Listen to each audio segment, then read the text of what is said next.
ये बिहार का इतिहास है।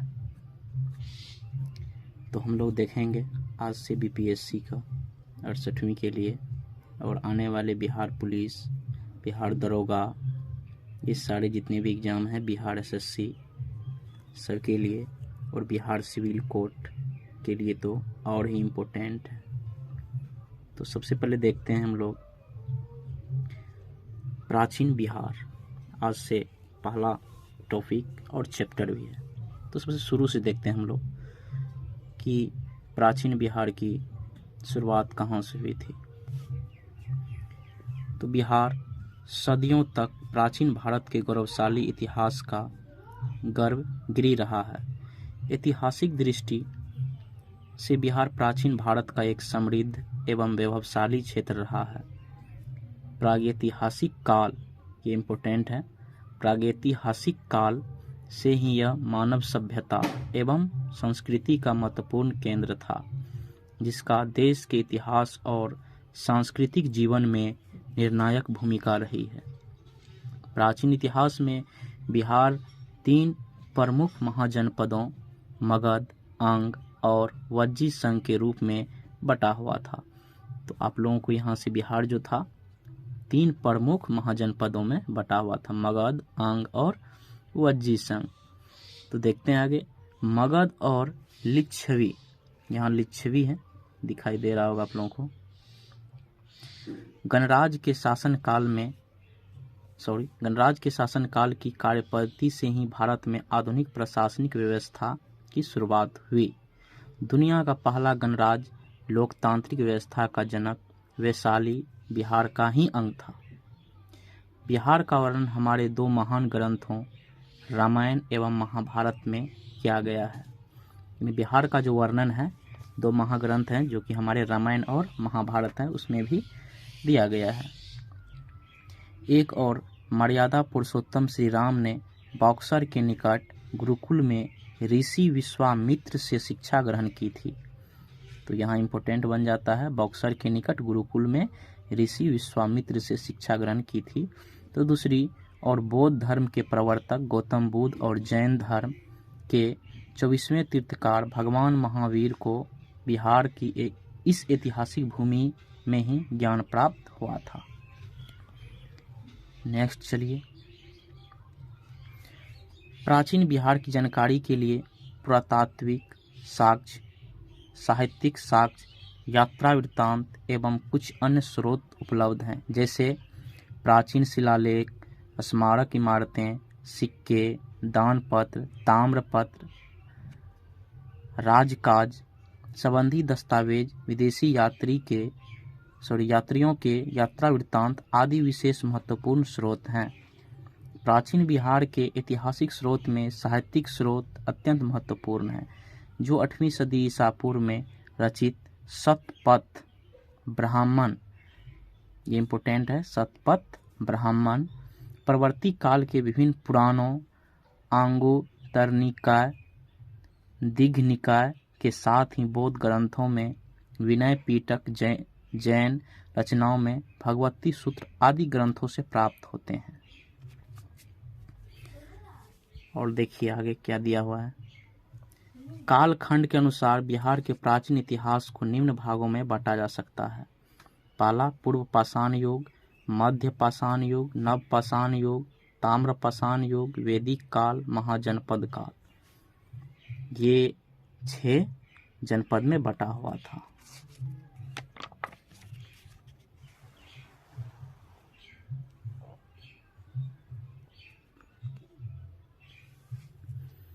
तो यहाँ से शुरू करते हैं हम लोग पूर्व पाषाण युग। पूर्व पाषाण युग का काल देखते हैं कब से कब तक था। पूर्व पाषाण युग शुरू होता है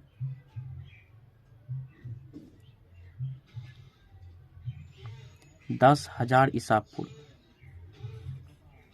आरंभिक प्रस्तर युग के अवशेष फाल, कुल्हाड़ी, चाकू, खुरपी, रजरप्पा, हजारीबाग एवं संजय घाटी एवं सोना नाला के संगम सिंहभूम में मिले हैं। ये साक्ष्य जेठियन, मुंगेर, यहाँ पे 1 लाख होगा, मुंगेर और नालंदा जिले से भी उत्खनन से उत्खनन में प्राप्त हुए हैं। उसके बाद देखिए मध्य पाषाण युग। मध्य पाषाण युग जो शुरू हुई थी 1,00,000 ईसा पूर्व से 40,000 ईसा पूर्व। इसके अवशेष बिहार में मुख्यतः मुंगेर जिले से प्राप्त हुए हैं। इसमें साक्ष्य के रूप में छोटे टुकड़ों से बनी वस्तुएं तथा तेज धार और नोक वाले औजार प्राप्त हुए हैं।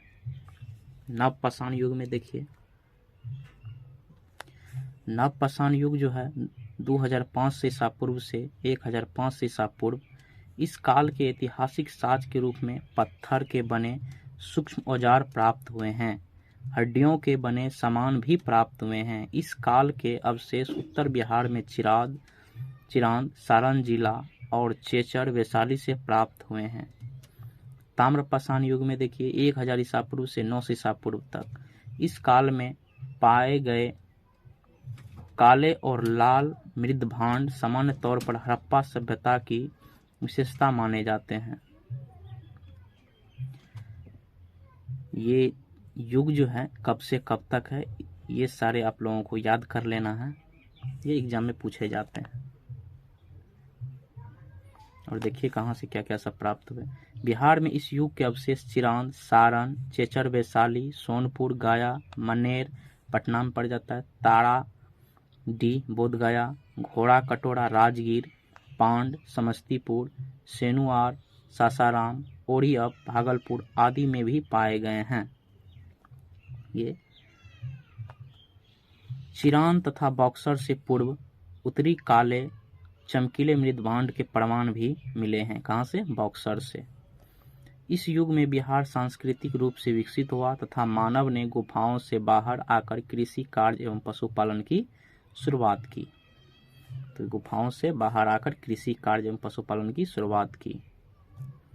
अब यहाँ से शुरू हो जाता है वैदिक काल में बिहार की क्या स्थिति थी।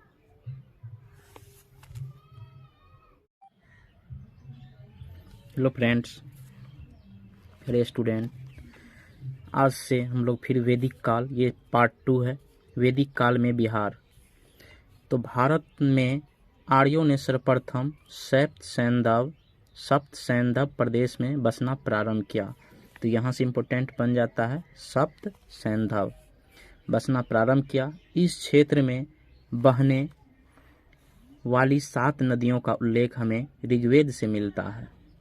सप्त सैंधव प्रदेश में 7 नदी जो बहती है हमें किससे प्राप्त होती है? ऋग्वेद में इसका उल्लेख मिलता है। ये सप्त सैंधव कौन कौन से हैं? सिंधु नदी है, सरस्वती नदी है, सतलज नदी है, ब्यास नदी है, रावी नदी है, झेलम और चेनाब नदी है। तो इन 7 का हमें किस वेद से पता चलता है? ऋग्वेद से पता चलता है। और देखिए आगे, बिहार के संदर्भ में प्रथम जानकारी शतपथ ब्राह्मण में मिलती है। तो बिहार की संदर्भ में प्रथम जानकारी हमें कहाँ से मिलती है? शतपथ ब्राह्मण में।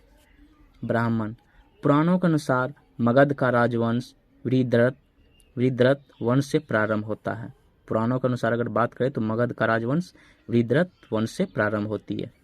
आप लोगों को याद भी होते जाए इसलिए मैं दोबारा रिपीट करता हूँ। ऋग्वेद में मगध क्षेत्र को कीकट कहा जाता था एवं इस क्षेत्र में निवास करने वाले लोगों को व्रात्य कहा गया है। ठीक है। वायु पुराण एवं पद्म पुराण में गया राजगीर पुनपुन आदि को पवित्र स्थानों की श्रेणी में रखा गया है, जबकि वराह पुराण में कीकट को एक अपवित्र प्रदेश कहा गया है। वराह पुराण में कीकट को एक अपवित्र प्रदेश कहा गया है। ओके। मगध का सर्वप्रथम उल्लेख अथर्ववेद में मिलता है। मगध का सर्वप्रथम उल्लेख अथर्ववेद में मिलता है। ठीक है। मगध महाजनपद में वर्तमान पटना, नालंदा, गया, औरंगाबाद, जहानाबाद एवं नवादा जिलों के क्षेत्र शामिल थे। मगध महाजनपद में कितने थे? पटना, नालंदा, गया, औरंगाबाद, जहानाबाद एवं नवादा जिलों के क्षेत्र शामिल थे उस समय। वैदिक में बिहार में वैदिक संस्कृति का प्रसार मुख्यतः उत्तर वैदिक काल में ही हुआ। इसी काल में बिहार में आर्यीकरण का आरंभ हुआ। आर्य लोग आए थे। ओके। वेद उपनिषद से लिए गए आदर्श वाक्य, यानी किस वेद से कौन कौन से वाक्य लिए गए हैं, तो देखिए ऋग्वेद से ओम भूर्भुवः स्वः यानी गायत्री मंत्र, मुंडकोपनिषद से लिए गए हैं सतमेव जयते, महोपनिषद से लिए गए हैं वसुदेव कुटुंबकम, तैत्तिरीय उपनिषद से लिए गए हैं अतिथि देवो भव, तैत्तिरीय उपनिषद से लिए गए हैं मातृदेवो भव, बृहदारण्यक उपनिषद से लिए गए हैं सर्वे भवन्तु सुखिनः, बृहदारण्यक उपनिषद से लिए गए हैं तमसो मा ज्योतिर्गमय। नेक्स्ट देखिए आगे,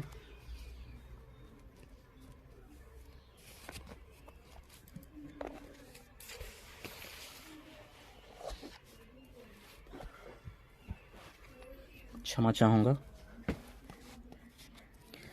आर्यों के विदेह क्षेत्र मिथिलांचल में बसने की चर्चा शतपथ ब्राह्मण में की गई। इसमें विदेह माधव द्वारा अपने पुरोहित गौतम राहुगण के साथ अग्नि वैश्वानर का पीछा करते हुए सदा नीरा नदी आधुनिक गंडक तक पहुंचने का वर्णन है। ठीक है, उसके बाद देखिए यजुर्वेद में सबसे पहले विदेह राज्य का उल्लेख मिलता है। तो यजुर्वेद में सबसे पहले किस राज्य का उल्लेख मिलता है? विदेह राज्य का। वाल्मीकि रामायण में मलद और करुणा शब्द का उल्लेख बक्सर के लिए किया गया है, जहां तारका राक्षसी का वध हुआ था। बक्सर में ही तारका राक्षसी का वध हुआ था। ये तारका राक्षसी जो थी वही रावण के समय में जिसका वध हुआ था। नेक्स्ट देखिए बिहार और वैदिक संहिता साहित्य। विश्व के सबसे प्राचीन माने जाने वाली कृति वेद संहिता है। ऋग्वेद, अथर्ववेद, यजुर्वेद तथा सामवेद में बिहार का उल्लेख मिलता है। ऋग्वेद में भी, अथर्ववेद में भी, यजुर्वेद में भी, सामवेद में भी बिहार का उल्लेख मिलता है। वेदों की संहिता से रचित ब्राह्मण ग्रंथ ऐतरेय, शतपथ, तैत्तिरीय आदि हैं, जिनसे बिंबिसार के पूर्व की घटनाओं की जानकारी प्राप्त होती है।